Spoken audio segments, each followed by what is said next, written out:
Hi అండి. ఈరోజు మా అమ్మమ్మ గారు చేసినటువంటి చికెన్ కర్రీ చేసి చూపిస్తున్నానండి. చాలా ఈజీ ప్రాసెస్లో. ఒక ప్యాన్లో శుభ్రంగా ప్యాన్ కడిగేసి కేజీ చికెన్ అండి శుభ్రంగా కడిగి ప్యాన్లో వేసుకొని పచ్చిమిర్చి కూడా ఒక 5-6 కట్ చేసుకొని వేసాము.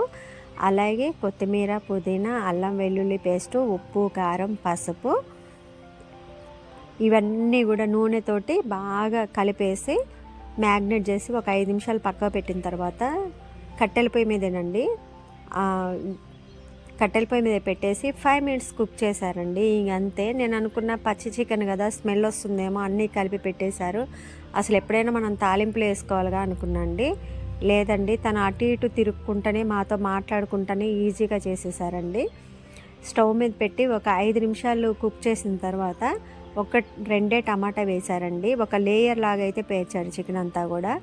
ఒక 2 టమాటా వేసిన తర్వాత ఒక గ్లాస్ వాటర్ పోసేసారండి. పోసేసి ఉప్పు, కారం అన్నీ సరిపోయిందా లేదా చూసేసి ఒక 2 స్పూన్లు గరం మసాలా యాడ్ చేశారండి.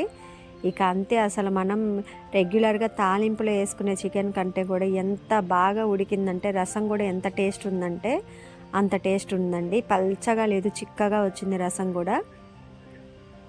ఇంత ఈజీగా చేయొచ్చా అనుకున్నానండి నేనైతే. మనమైతే కర్రీ చేయాలంటే అక్కడే ఉండి ఒక అర్ధగంట ప్రాసెస్ అండి. ఉల్లిగడ్డలు, పచ్చిమిరకాయలు అన్నీ తాలింపులు వేసిన తర్వాత అల్లం వెల్లుల్లి పేస్టు, చికెన్ వేసాక లాస్ట్కి టమాటా, ఇక కర్రీ అయ్యేంత వరకు గ్యాస్ దగ్గర ఉంటాం. లేదండి, ఆమె అన్నీ కలిపి పెట్టేసి ఒక 5 నిమిషాల తర్వాత వచ్చేసి మళ్ళీ టమాటాలు యాడ్ చేశారు.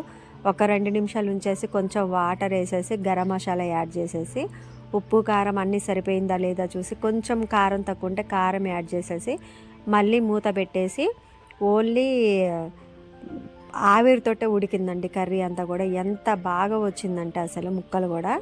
నాటుకోడి కూడా తను ఎక్కువ శాతం ఇలాగే చేస్తుంది కావచ్చు. ఎంత టేస్ట్ ఉందంటే అంత టేస్ట్ ఉంది. బ్యాచిలర్స్ కూడా ఇలా చేసుకోవచ్చండి. ఇంట్లో అమ్మ వాళ్ళు ఎటైనా వెళ్ళిపోయినప్పుడు లేదా ఇంట్లో అంకుల్ వాళ్ళు ఉంటారు కదా, వాళ్ళు చేయాలనుకున్నప్పుడు ఇట్లా ఈజీగా చేసుకోవచ్చండి. ఎంత బాగా వచ్చిందంటే రసం అంత బాగా వచ్చింది. జలుబు, దగ్గు ఉన్నటువంటి టైంలో ఇలా పెట్టుకొని సూప్ తింటే టాబ్లెట్లు అవసరం లేకుండా తగ్గిపోతుందండి.